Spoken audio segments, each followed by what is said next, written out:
like to introduce our panelists to you today. Seated to my left are Mitzi Albritton and Rob Rehor.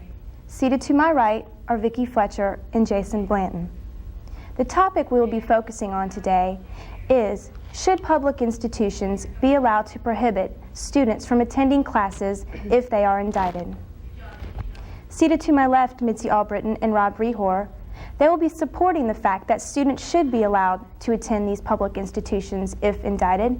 And seated to my right, Vicki Fletcher and Jason Blanton, are non-supportive of this fact. They feel that students should not be allowed to attend public institutions if they are indicted. Mitzi Albritton from Valdosta, Georgia, is a senior communications major emphasizing in organizational communication. Rob Rehor from Snellville, Georgia, is a senior communications major emphasizing in public relations. Vicki Fletcher from Moultrie, Georgia, is a senior communications major emphasizing in organizational communication. Jason Blanton from Moultrie, Georgia, is a senior communications major emphasizing in public relations. And my name is Angela Severino. I'm from Tampa, Florida. I'm a senior communications major, and my emphasis is public relations. We will begin with Vicki today. Could you please tell us a little bit about the legality of this issue? Yes, I'm going to start off to let you know where I received my references. All the laws that I have in front of me come from the Lowndes County Board Policy Manual in 1995, Georgia School Board Legal Reference Manual, 1995 edition, and the Georgia State School Laws, 1995 edition. School boards and the institutions under their jurisdiction have authority to control the conduct of students under the general power to provide for the control and management of the school system. Each school board is charged with adopting rules to govern the operation of the schools within its district. The courts universally recognize that it is within the power of, and indeed is the duty of, a school board to make needful regulations to control the behavior of the students. In fact, even if a school board does not have a written behavior code, or if the rules do not cover the particular activity in question, a school board can still punish the behavior which is subversive to good order and discipline in the schools. Also, disrupting public school is a penalty that can lead to expulsion. Reporting of students committing prohibited acts is also a law that is in effect that can lead to expulsion. And the last one that I have is off-campus misconduct. A student who commits any of the following offenses outside of the standard school day or away from school may be disciplined at the discretion of the administration. Student has been arrested, charged, or convicted of a felony or an offense that would be considered a felony if the student were an adult. Student has been charged or convicted of an assault on another student or a school employee. Student has been charged or convicted of a violation of any drug law, meaning possession of marijuana, anything like that, also possession of alcohol underage. Student who has been charged or convicted of any sexual misconduct of a serious nature. With a combination of all of the things that I've read to you, the school administrators have the power and the authority to suspend or expel students for violation of reasonable rules or regulations. Vicki, do you feel that this should be enforced? Do you feel that this is fair? Yes, I do, because it is the school board's responsibility to lead a safe environment for the children to be able to learn in. And if there's a child who has been committed of a crime or has been convicted or been charged with a crime, then I think he should be taken out of the school system so he will not interfere with the rest of the children trying to learn.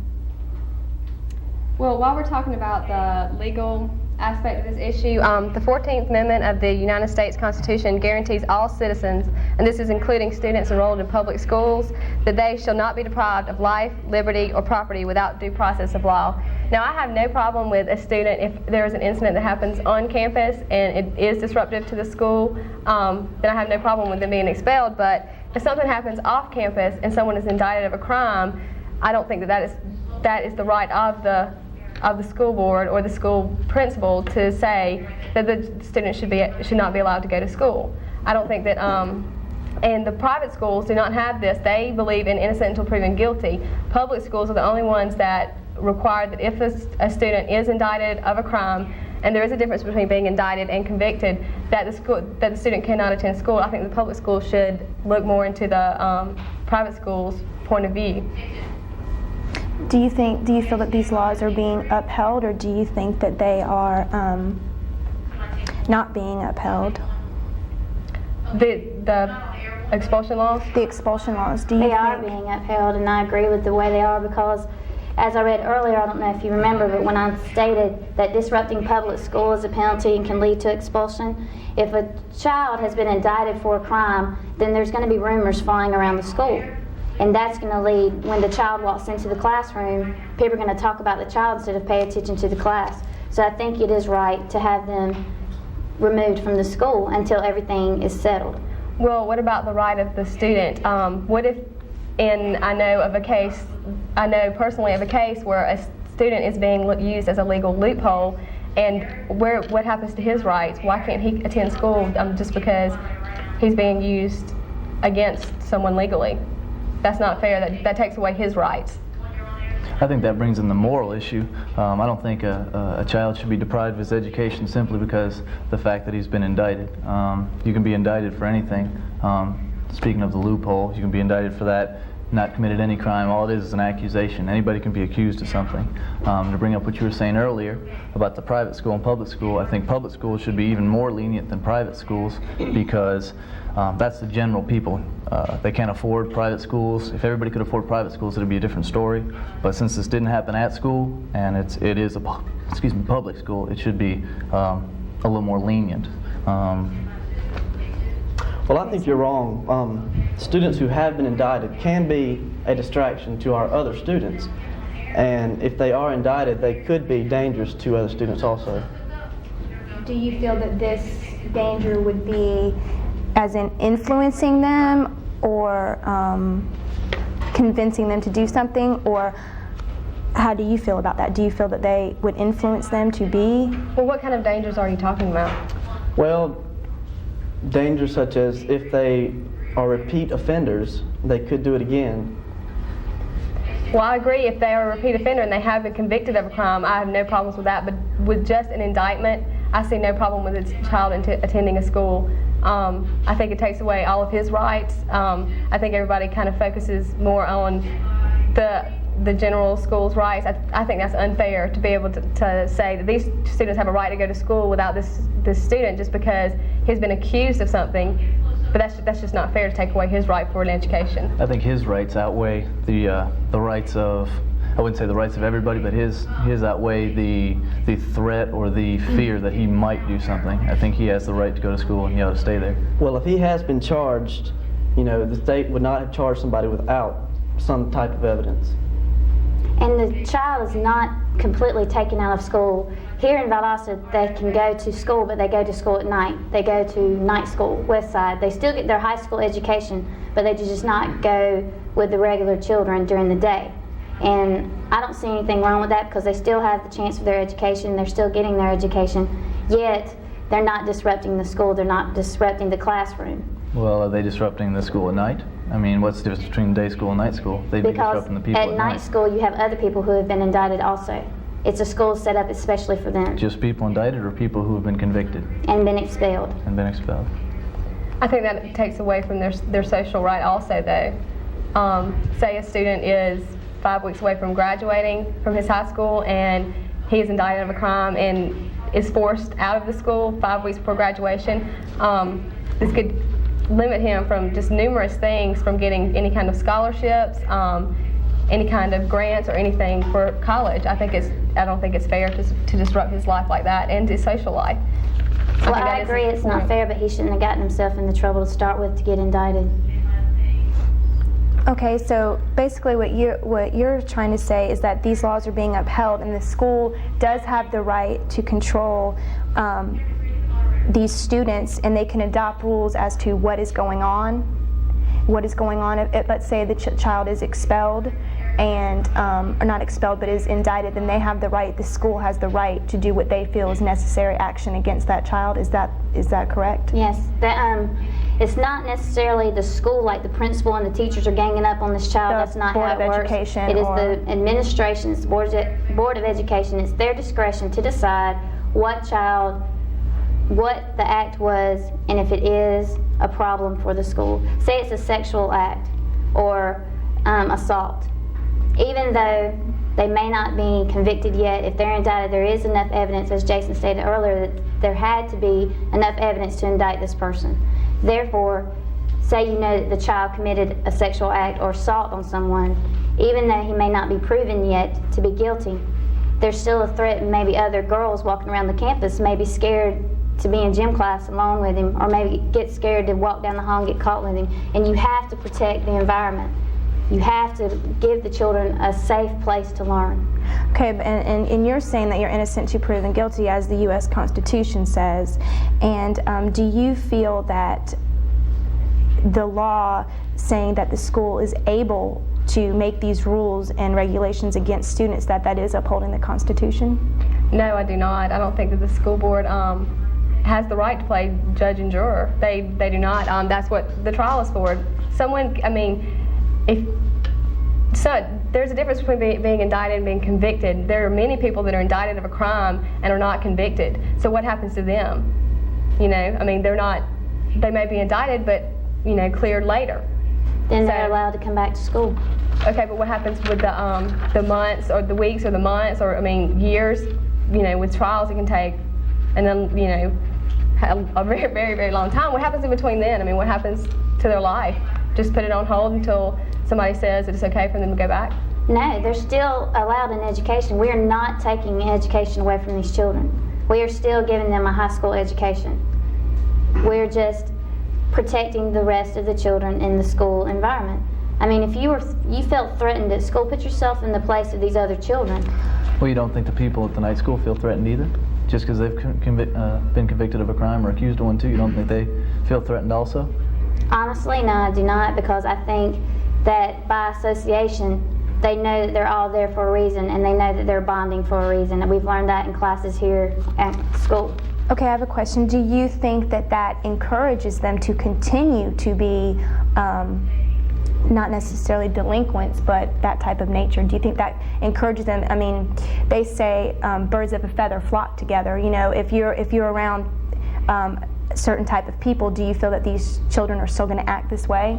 Do you see what I'm saying? They're all in school together, but do you think that, I know if you're hanging around with, they say, like I said, birds of a feather flock together. Do you think these children who hang around with people who've been convicted or people who've been expelled, is that not encouraging them to continue their behavior? I don't think so, because have you heard anything about the law that they were trying to pass? Well, it's not a law, but it's like a new idea they had in the debate round at one time, that shame and reproach are a better way of correcting a misconduct than it is to just allow it to slide. Because if you think about it, the kids who are indicted and are having to go to this different school, everybody knows they're having to go to a different school. To me, that's shame. So I think that in a way, you are correcting their conduct by shame, because when everything's cleared up, they can come back to school, but I think they don't want to be set aside like that again, so they won't get in trouble again. Well, I think that goes back to the moral issue, though, about people being that if they're in the classroom and influencing them. That's kind of what I was leading to, the moral issue on that. I don't know how you feel about that, but I think that ties in with the moral issue of it. I just think it's morally wrong for them to send them to a completely different school, although they've been convicted of nothing. I think that's just wrong. Okay, what harm do you think is being done by these students attending classes? Or do you think there is any harm being done by these students attending classes? Well, I think the only harm being done would be that it will affect the other students. As how affect them? Well, it will cause confusion. It will, there will be, attention drawn to these people that have been indicted. So, it'll just draw attention towards them, and it'll take away from their education. I think it affects them and all their friends also, because them going to the night school, they can't They can't group with their friends that they had before in the day school because they're going to school at night and their friends are going to school in the day, and I think that detracts socially from their character when that happens. They've got to meet a completely different new group of friends, and it's kind of culture shock. Why don't we look at this from a different standpoint? We're saying what harm is being done by students attending classes. How about what harm is being done to the student who cannot attend the classes? You know, how do you feel about that? Do you think that like you said, expelling them or whatever the case may be, that is okay? Shame and everything together is going to make them better, or do you feel that it's hurting them more than helping them? I still keep going back to, they are not convicted. They have been accused of a crime. It is not fair. If they are convicted, then I have no problem with being expelled. I have no problem with them going to a night school. But if they are indicted of a crime, that means that they are being accused. Well, what would happen? Okay, let's see. The student, though, the personal student, the individual who is not, who, let's say, is indicted, what harm is being done to that person, not the students who he is his peers, but himself or herself? The harm is his education, a disruption in his education, disruption in his social life. I think that it could be a very, very traumatic experience for instance, a high school student to be taken out of school, for no reason, but for being accused. Everyone's been accused of something. I'm not saying everyone's been indicted, but everyone has been accused of something. He has not been convicted. Until he's convicted, I think no action should be taken. Okay, well, I'd like to summarize for you just a little bit. As you've heard, you see that the law states that any institution, public institution, can regulate and adopt rules to correct what they feel is a problem, but also is it upholding the U.S. Constitution? That is what one of our backgrounds is. And also we see that indictment, is it fair to the student or is it fair to his or her peers? That's the main question here. And we would like to take questions at this time from the audience, but please make them brief so everyone can be heard. And if you do have a question, please direct it to a specific panelist. Okay? Are there any questions from anyone?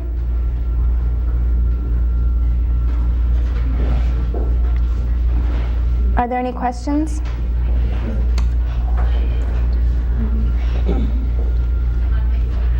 This is directed to Mitzi. I know that you said that everyone has at one time been accused of something, but I'm just wondering, as far as in the case of assault or rape or murder, that is a huge accusation, to be making about somebody. And I know, trying to put myself in the child's position and the parent's position, if I were a parent of a child who had not been accused of that, I would not want my child sitting next to someone who had. I can assure you that would detract from their education. And just one more brief comment, I think instead of putting the children in another school, we need to go back to maybe putting the parents in a different workplace or something like that. Where are the parents when these kids are getting themselves in situations where they could be accused of rape or of murder or of assault or anything like that? In a situation like that, okay, say there is, a rape or an assault or something like that that's taking place, and there is someone else there, but is not involved actually in the offense.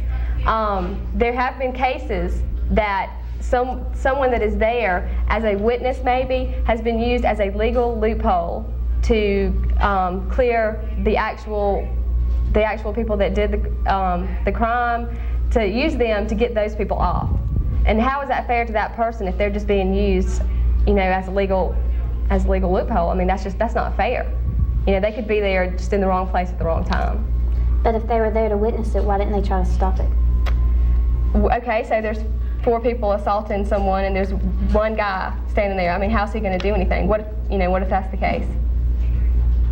I think it's his duty to report it. And okay, well, say he did, and he is a witness, and say that the lawyers of the other people get together and they want to discredit his testimony, for instance, and they get together and say, well, he did it too.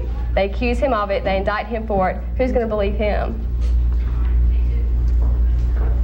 Are there any other questions? Okay, well, thank you very much, and we hope we helped you out a little bit on indictment and the rules and regulations in public schools.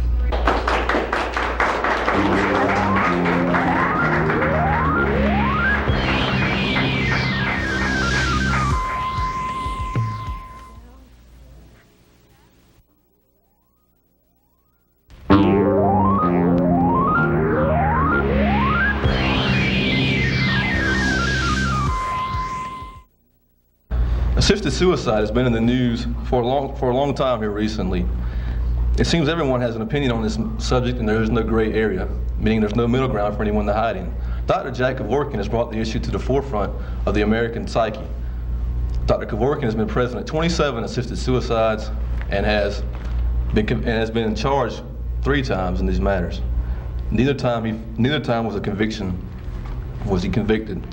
This brings us to our first question. We're going to address this to Alicia. Should terminally ill patients have the right to choose to die by assisted suicide? I believe they have the right. If it's their choice, they have a choice in the quality of life that they want to live. And if terminally ill patients are either in a hospital bed or being in pain constantly, and if they're ready to die, then it's their choice. What do you mean by quality of life? How a person sees the life they want to live. In my opinion, if I was in a hospital bed and that was my life for, say, maybe 5 years, or I knew I only had 5 years to live and that's where I was going to be for the rest of my life, I would choose to die earlier than lay in the bed for 5 years. That's not the quality of life I want to live. Okay, Andy, what are your thoughts on this? Well, I don't think anybody should take another human life, and under any circumstances. And if they do, in this case, I think they should be prosecuted for murder. Okay, Bill? Well, I believe some countries are run by a dictatorship, but the country we live in today, is America, and people have rights. And if you have a right to live, you have a right to die. And that's your own personal belief and your own personal right. Okay, this brings us to Amy. What are your thoughts on this? I think it's morally and ethically wrong for a person to take their own life or to choose to have someone else to terminate their life. As with Dr. Kevorkian, if he assisted the suicide, usually what he does, he gets them in the car and they breathe in the terrible fumes and that kills them, and I think that's a terrible way to die. And I know that everyone doesn't believe in the same religion and doesn't have the same feelings toward God, but I believe my religion makes me believe that if a person takes their own life, then they are doing something wrong, and if God wanted the person to die, then he would take them another way. He would take them out. Okay, Trey, what are your thoughts on this subject? I mean, I believe that people with terminally ill diseases, they should have the choice to either live or die. And I think it should only be, if the person is conscious enough to know to make the decision himself along with his family, I think they should have the opportunity to make the decision whatever they want to make. Okay, we'll pose this next question to Andy. Do you think, on your own personal beliefs, that assisted suicide is morally right? No, I don't. I'm going to take a quote from Cardinal O'Connor of the Roman Catholic Church, and he calls our society a culture of death. And to me, if you take your own life, you're killing your own soul. And if you kill your own soul, and the way I look at it, that's unforgivable. And the person that helps you commit suicide, that's murder itself, and I don't see any place in our society for this. What does Cardinal O'Connor mean when he talks about a culture of death? Culture of death is, well, in 1973 when abortion was legal, he said that started it, and then they predicted that human life would be in danger, and now we have assisted suicide. So what's next? If someone gets sick, that's it, take them out and shoot them? What's next? Okay, Bill? First off, I'd like to say this is not talking about abortion. That's a totally different subject, and that's involving someone else. But and the subject that we're talking about now is assisted suicide on somebody that is already wanting to die. So they've already lived a life, and they know what it's like to not hurt and not be in pain, and for the rest of their life they just know, and they can't get out of bed. They're worse than a little baby. They have to have people take care of them consistently, and they don't want to deal with that. They would rather just go ahead and die instead of having to put everyone through the pain, including themselves. Isn't life tough and you have to learn how to deal with things? Everything isn't perfect. Isn't that a cop-out to say I don't want to live anymore? But at the same time, everything isn't by the Catholic belief either. Oh, I didn't say anything. What it was, I just said that was my own personal view. He asked me, so. Okay. Well, Alicia, you ready to jump in? I just believe that it's morally right and it's a personal choice, and everybody is not Catholic, or just like I'm Episcopalian, everybody's not Episcopalian. So you can't solely judge everybody by the Bible or by what you believe in, because everybody else has their own opinion. Okay, we'll take this to Amy. Yeah, you say a lot of people don't have the same beliefs, but more than half of the people in the United States have a belief something God, and it's just wrong. If a person's very sick and has AIDS, a terminally ill disease, AIDS, cancer, something that can't be cured, they're obviously not in the right state of mind where they can, sure they're going to say, I want to die, because they know somewhere down the line, you know, they're going to die because they hadn't found a cure yet. But every day, somebody's working on a cure, and what happens if the person dies and then the next day they find the cure, and this person could live, and he would be able to be a father, and it's not, they're not all people that are terminally ill, it's not all older people, it's not all people that are 80 years old. There are some that are younger and have families, and that, you know, miracles do happen, and it might be a high percent, you know, a low percentage of miracles that do, but they do happen, and it could happen.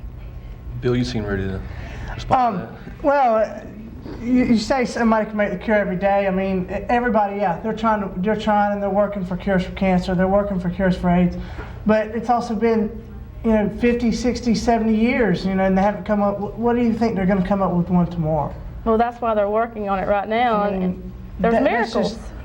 Yeah, and miracles happen every day as far as cures go, correct? I'll add something to that. Okay, go ahead. There was a case where a man, he was in a coma. I can't remember what exactly was wrong with him, but he was in the hospital in the bed, unconscious. He had no idea what was going on, had little children. He wasn't awake for, I believe it was 8 years or longer. One day, he just woke up, and it was just, he woke up.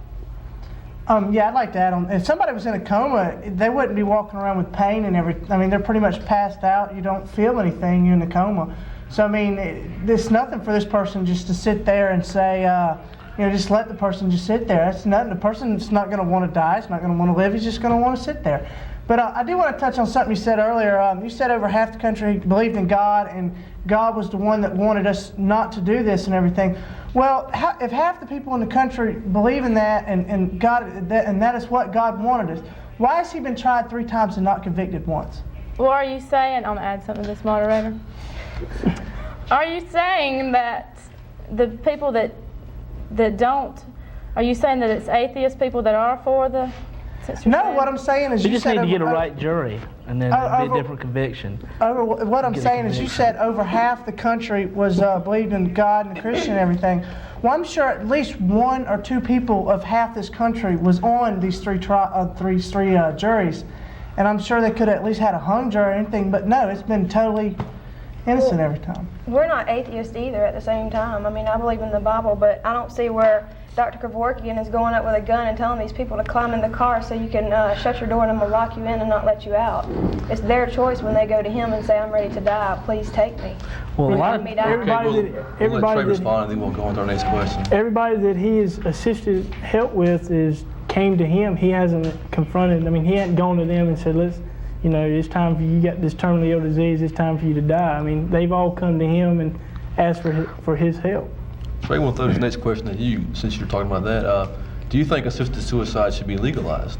Yes, I think it should be legalized to the point where it should be used only on terminally ill diseases if with the consent if that's what the patient wants. Who determines if they're terminally ill? It's a terminally ill disease. Well, I mean, take for instance if the patient has AIDS or Lou Gehrig's disease where they haven't found a cure for it and they don't want to live with the pain for the rest of their life until their time is to be gone. I mean, they should have the right to make their own decision. Okay, Andy? I can't justify legalizing murder. I just can't. How can you justify that? What's next? I mean, that's all. I cannot justify it. Bill? Well, yeah, I believe it should be justified and legalized and everything for the simple, you know, but only on a certain circumstances as of a doctor does it, not just so a doctor can kill, but the other person can't kill. Well, I believe so just like giving somebody a license to kill, and then why does not let everybody kill then while we're at it? Well, I believe in a doctor's oath that does say relief pain is statedly quoted there, And by killing some of these people, laying them to rest, that is... Relieving pain and killing is two different things. How do you consider that two different things? If you were terminally ill, it might not be. Killing somebody and taking away their pain are two different things. You're taking a life, and taking a life and taking away pain are two different things. Well, that's back to the point of quality of life. You have the choice. If you want to, if your quality of life, you want to. Quality of life to me is a cop-out. Well, that's your opinion. That's my opinion, but it's a cop-out. If I laid in the bed for 3 years, I would hope my parents would not keep me living. I would never. That's not any type of life I want to live. I'm too active. I enjoy being outside. If I'm not going to be up and walking around and enjoying my life, I would just as soon be dead than be terminally ill or in pain or in a hospital bed. Amy, what do you feel about this? I think when you go to a doctor when you were younger, when everybody looks at a doctor, they say the doctor will help everything. The doctor is there to try to make you well. He's there to make you feel better. He's there to make the pain go away. And when you say relieve pain, I don't say it's, to kill somebody. I say there are drugs out there that can relieve pain. That's why they do give that to the AIDS patients and to the cancer patients. They have radiation. They have all kinds of things that they're trying to do and to relieve pain. But I believe if it was legalized, then they would definitely have to change the oath, because that is giving a doctor a different name. That's saying, well, he can kill too. If they legalize this, are you going to say, well, this guy broke his leg and he's still hurting, let's just kill him? He goes, I want to be dead, Dr. Kevorkian, come help me. We're not talking about the common cold or a broke leg. We're talking about terminally ill patients that are in pain and live in pain day in and day out. Well, if this gets legalized, then there's no telling what could come around. Yeah, what's next? What could come up next? People says, okay, I'm in a wheelchair now. I don't want to live. I can't go out and do the stuff I used to do. So kill me. Okay. They don't have to be legalized to kill them. They could go get a gun. Well, that's what I mean. It's wrong. Ill patients that want that way out. Well, people that are terminally ill, they can fight, they can live. I just don't see where dying is the answer. Okay, we'll go to our next question. Amy, you brought up the fact about the oath the doctors take. What are your views on Dr. Kevorkian? You think he's manipulating the oath to suit his own needs? I think he's an evil man. That's basically all I think. I just think when I think of him, I think of evil, and every time you see his name on the news or in the newspaper, you always get some type of reaction, whether it be good or bad, and so that should tell you right there that there's something going on that's not right, and something needs to be done about it. Bill, what's married to John? Well, it seems to me that Dr. Kevorkian, first off, has been on trial 3 times, and he's not got a conviction yet. So it's quite a few people believe that he's doing something right. He has never gone out and looked for one of these patients. They've all come to him and asked him for help. And he does not, the first thing he does not tell them is, oh, well, I can kill you. He makes them consciously think and look at other ways first. And if they really believe that's their only way out, then he will assist in it. Thank you, Bill. On April 24, 1995, the U.S. Supreme Court denied appeals by Kevorkian and the American Civil Liberties Union, thereby affirming an earlier Michigan Supreme Court decision. Kevorkian had appealed the Michigan Supreme Court decision that there was no constitutional right to assisted suicide. The ACLU had appealed the Michigan Supreme Court's determination that the Michigan law passed a constitutionally valid law banning assisted suicide. Last week, Dr. Kevorkian attended his 27th suicide. The debate continues to rage in this country. So now we'll open the floor to any questions from the audience. Okay, Kevin, we'll go get people asking questions now. Let's look.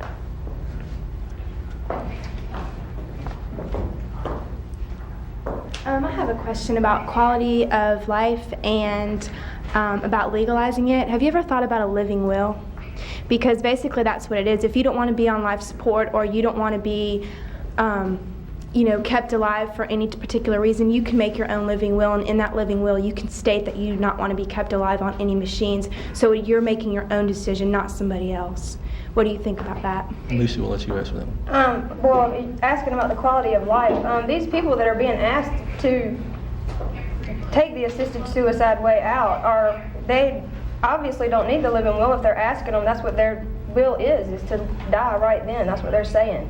These aren't unconscious people. And then, in my perspective, I think if they are unconscious, they should leave it up to the family members. And if the family members know what the person's been going through, and they come to the conclusion that that's what they want to do, then I think it's right. Any more questions?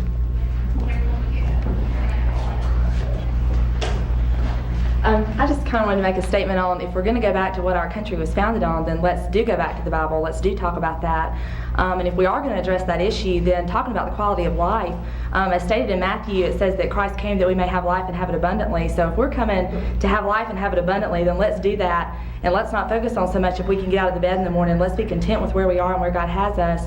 Also, I wanted to touch on the fact that I feel so sorry for Dr. Kevorkian that, first of all, that his title is even doctor. Second of all, I know that when I die, I do want to stand before Christ and him say, well done, my good and faithful servant, again as it states in Matthew, and how sad it is for Dr. Kevorkian that he will not be able to do that, because I do not feel like being a good and faithful servant is helping 27 people die. Exactly. We'll leave that to you. That's just our personal opinion. In this country, we all have a right to our own opinion. Andy, that's why you're shaking your head. Did you have something you want? Well, I just totally agreed with her. Just everything she said, totally agreed with her. He did. I mean, he killed 27 people, murdered them. I'd say it in other words. So. Okay. Any more questions? All right, we'll go get some questions first. Are you ready to go? All right. If there's no more questions, thank you for joining us this afternoon.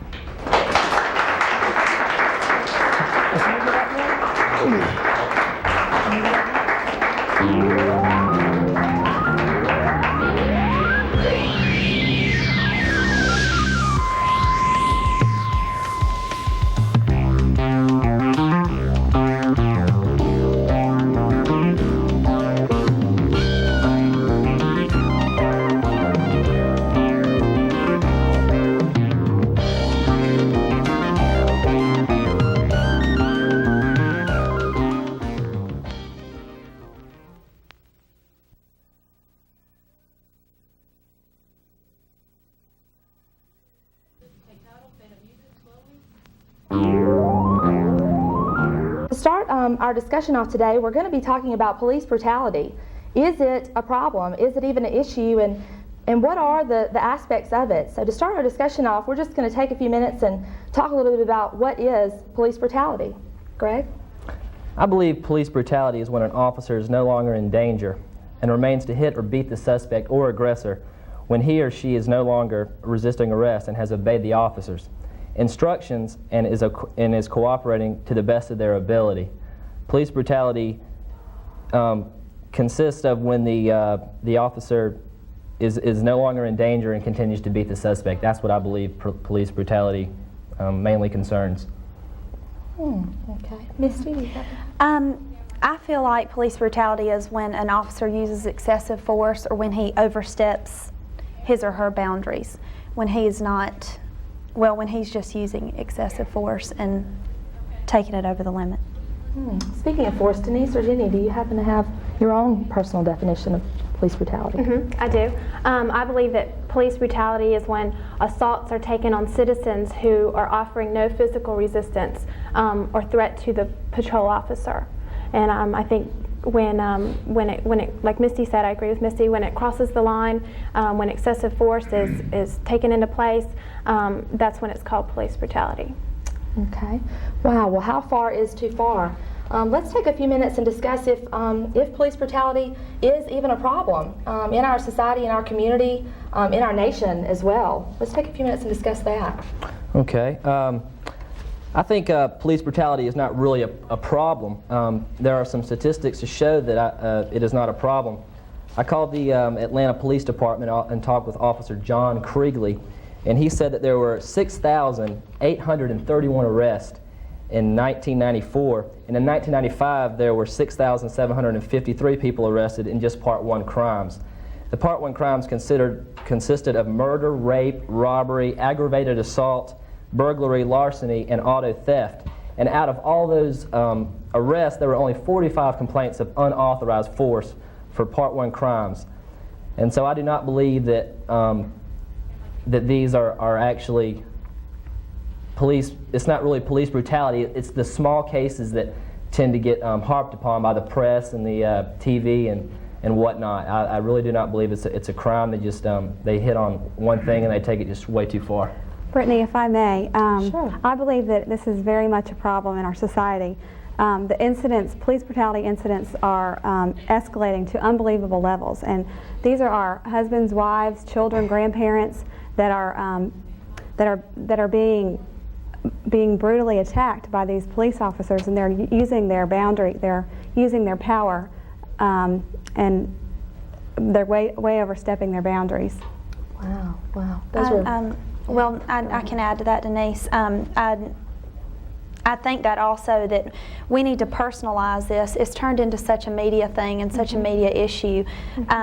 Yesterday, I had the chance to speak with Deputy Mike Johnson in another town, not here in Valdosta, but he told me, quote, "I believe that the media has made police brutality something that it really isn't."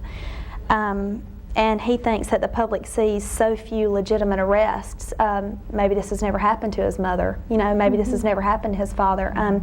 But it's not getting personalized enough, I don't think, because there are situations where this is going on. This may have happened to your aunt, to your uncle. It is going on. Well, in the interview that you had, Ms. D, did he discuss any further, this deputy sheriff, if this was a problem in his community, or was it just more or less he was speaking on it at a national level? Well, I believe that he was speaking on it at a national level because we did discuss the cases that have been going on. The only, like I said, like we discussed earlier, all we see is what they want us to see. Can you imagine how many things go on that we don't know about? How many things that, like you, Denise, you discussed with us that you had a personal story, a story that you knew more about that that was not just that the media never hit on, that the media never discussed. Yes, let me just go back to the media. The media does play a big role in this problem.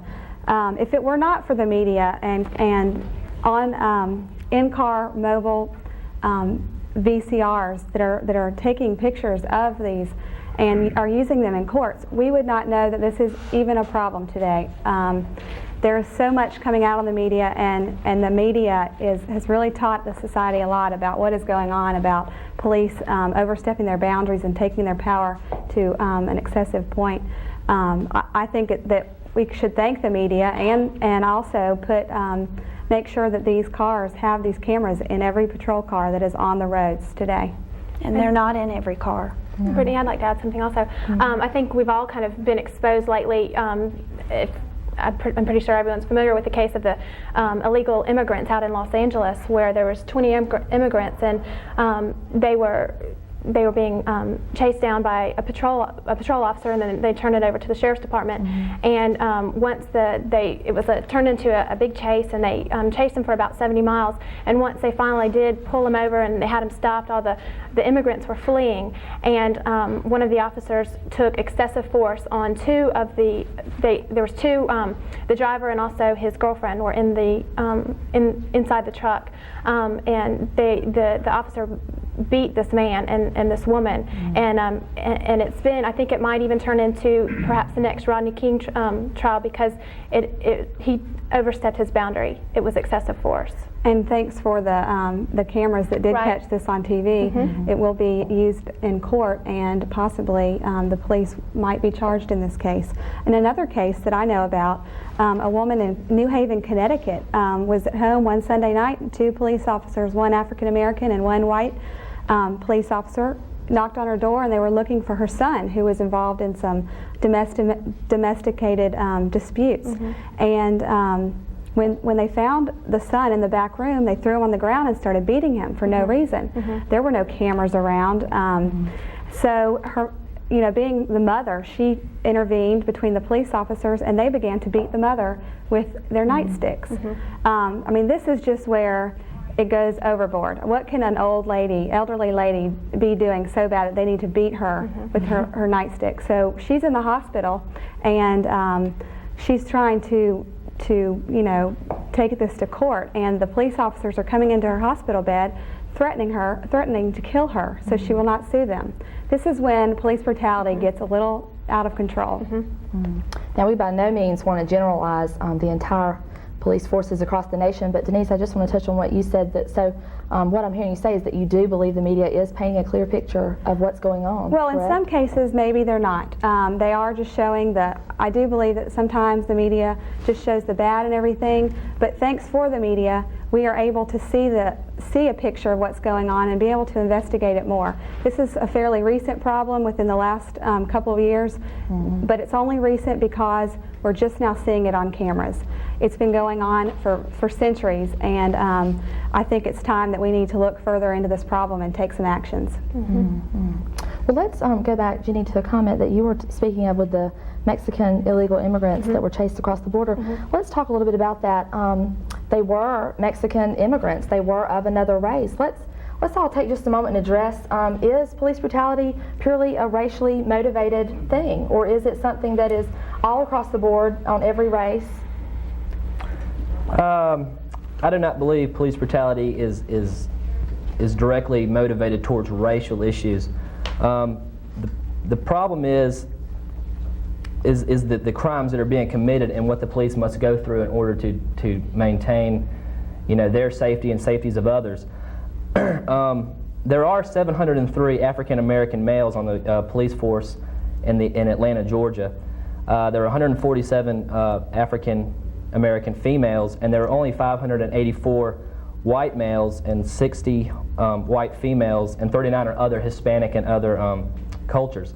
So that brings me to another conclusion. Only 45 complaints were registered out of 16,000 arrests that year, and I find it hard to believe that if there was a police brutality going on and it was a racial issue, then I don't believe it would be found on the Atlanta Police Department force, since they try to cover the cultures and try to mix it up and make everybody an equal opportunity to get out there and do their job. And just 45 complaints out of all that, I don't see it being a racial issue. You may find some videotapes with African American beating a white person, or a white person officer beating a African American male or female.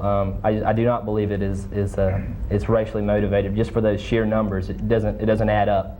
I feel the same way. I really don't feel like two wrongs make a right. I don't think that it matters what color you are. If you do the crime, you should do the time. That's the way I feel about it. A lot of Americans either you do it or you don't. I don't think it really matters what color you are. I'd like to add something to what Greg said. I agree with Greg. I don't think it is necessarily a racial issue. I think that in some instances it can be, depending on the individual police officer, or and in that case, I think that's when this needs to go back into the training and the screening of the individuals who are in our law enforcement today. I would like to say something on that. I would hope that we could all be optimistic that police brutality is not a racial issue. However, historically, racial minorities have been, especially African Americans, have been the victims of these crimes, and there have been no national studies on this yet, but the Justice Department is undertaking a thorough study to get some more statistics, and so we can look more into this matter. And Jenny, let's touch on something you just mentioned about the training process of police officers. I know with Misty being able to interview an actual deputy sheriff, did he mention anything about the training? Yes, he did. He told me, I'll quote Deputy Johnson there again, he said that he feels like now that the police brutality is being brought up in the news, like we said before, we may not hear about everything, but we are hearing enough to do something about it, I feel like. And he told me, quote, that he feels like police officers and sheriff's departments should have more in-depth interviews with future law enforcers, so they can weed out the racists and they can weed out the officers with short tempers, and they can, maybe get them some one-on-one experience before they give the police officer the job, and so they can find out if this police officer has a problem with white people, with African Americans, with any race. So I really feel like that'll help. I agree with that. A little bit like a college internship. Yeah, maybe. that's kind of the way I feel. I think maybe if the police officer came in you know, maybe the first time they had an interview, maybe if he went out on the streets with the other police officers, and maybe an officer of a higher rank could work with him, and, you know, almost kind of like an internship, you said, maybe be the professor over him or her, and kind of guide him along. Right. I think that would work better for the police officers. I'd like to say something else. I think that the average ordinary citizen can't fully comprehend the types of people that these officers are dealing with on a daily basis. And I think in a way the officers can be provoked to where their temper can get out of hand, but I think it goes back to the training. I think there needs to be extensive training in how to control your temper in certain situations. Another way that communities are finding out how this matter can be solved is they're creating civilian review boards, which is people from the community coming in sort of like a jury and looking at this problem and looking at individual cases, and so they have sort of an outsider's perspective. I think that more communities need to take on these civilian review boards. Sure, I think anytime you personalize something, brings it home a little bit more, maybe makes you make a more clear judgment about that. Wow. I also believe that there needs to be an automated camera in the officer's control car that he cannot, that a new tape runs every shift, and he can't get to that tape.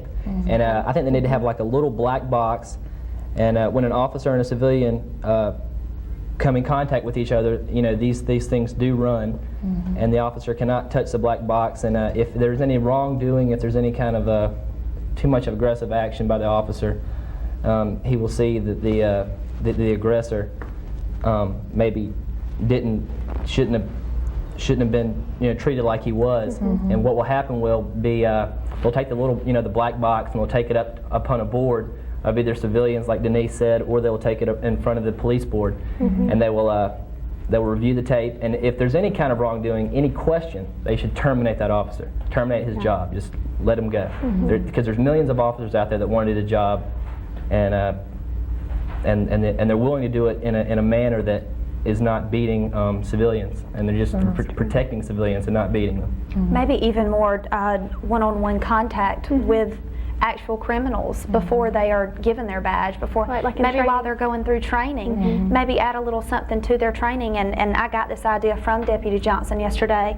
I asked him if he thought that they needed any extra training, and he said no, but he said maybe if while we are training, instead of paying some guy $5 or $10 an hour to come in and let us beat up on him and pretend like he's a criminal, maybe get on the streets, like I said before, maybe do your little intern before you get your badge. And does that make more sense? Yeah, maybe. I think so.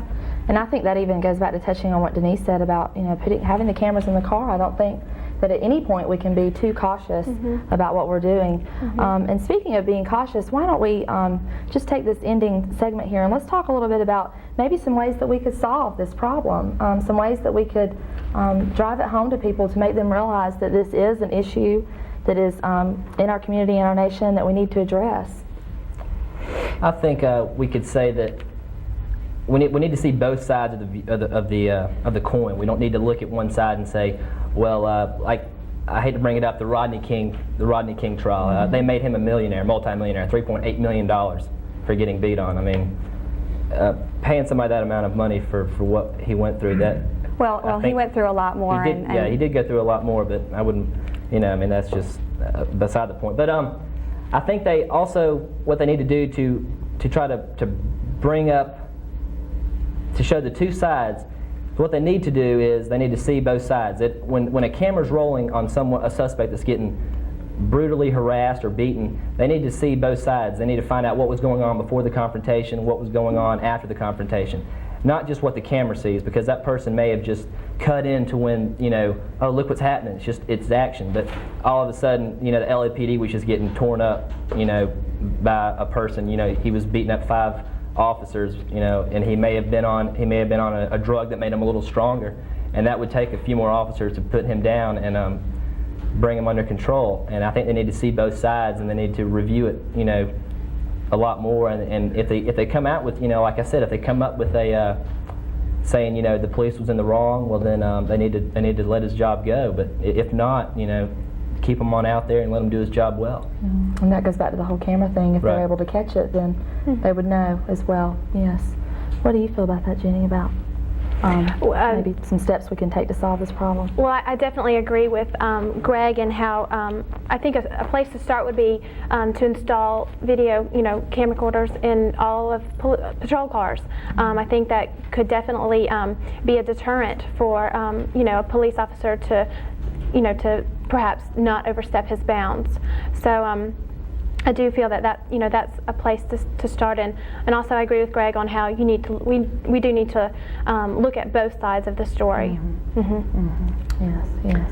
Well, I just have something to say. I just think that if we can put a man on the moon and return him safely home, why can't we put a man on the ground and take him safely to jail? Yeah, I mean, that's just something to think about. Wow, yeah. Well, why don't we take a few minutes now and see if we've got any comments from the audience or questions and explore that a little bit further. Police brutality that we're aware of, for the most part, has involved members of minority races. So what is their perception that, hey, maybe we just need to get rid of a great deal of the racism that does exist inside police departments such as LA? That's a good question. I did talk to a few African Americans and other cultures, Hispanics, et cetera, and they did say that they do believe it is racially motivated to the 100%. They every one of them I talked to, not one said that they believed that the police were doing a job not based on racial issues. But like I said, the Atlanta Police Department has more African American males than white males or white females or Hispanics or any other. So what it's becoming an equal opportunity employer. It's not. They're trying to cut all that out. They're trying to weed out the bad police. There's a lot more good policemen out there than there are bad, and I think we need to see the good police for what they are. I think we need to stop number crunching and saying, taking just a few handful of cases, and we need to see the whole. If we're going to number crunch, let's number crunch 16,000 arrests and only 45 complaints. That's what I would like to look at. See the whole picture. Well, through my research, I found that these minorities are irate. They're upset about this. They're holding rallies in all cities all over the world on the Washington steps. They're very upset, and they do believe this is a racially motivated issue. I'm not going to say that I believe it is 100% a racially motivated issue. There are proportionally more African Americans being arrested per year than white people, than white males or females. So I think that we just need to educate everybody about who is being arrested, who are the police officers in our community. And I think with the help of the Justice Department doing this research, maybe in the next couple of years, America will be able to become more educated about this issue. I think education about the topic in general, overall, maybe educating even these children so when they do grow up and become to the age where they may be committing crimes or things like that, maybe we can take a little bit off of the police officers so that there won't be police brutality cases, and I hate that it's even gone that far now. So, wow. Well, Jenny, did you happen to have any comments on some solutions maybe or things like that we could do? Well, I think we touched a little bit earlier on the racial issue, and I really feel that it's an individual on an individual basis, and I think I don't have a comment as far as how minorities might feel. I just wanted to say, and I don't know if maybe you all agree with me, but I liked to hear those statistics because it's not all African Americans, or it's not all white people in the force, or all anybody else. It's that it is turning. It's equal now. It's more of a more equal stats. You don't hear maybe 90% white and 10% other. It's that the stats are more equal, and I think that's great that it's becoming like that. And what made me feel good was I called more than one police precinct, and they all said that everything's trying to be equal across the board. Everything's trying to be an equal opportunity employer, and they are striving for that. So I was pleased to hear that. Good. Yeah. Well, I appreciate all the panelists today for coming in and discussing that, and maybe this will be a solution that we have thrown out here that could possibly help a police force, or maybe this will not even be a problem in the near future that we'll have to address. Thank you. Thank you.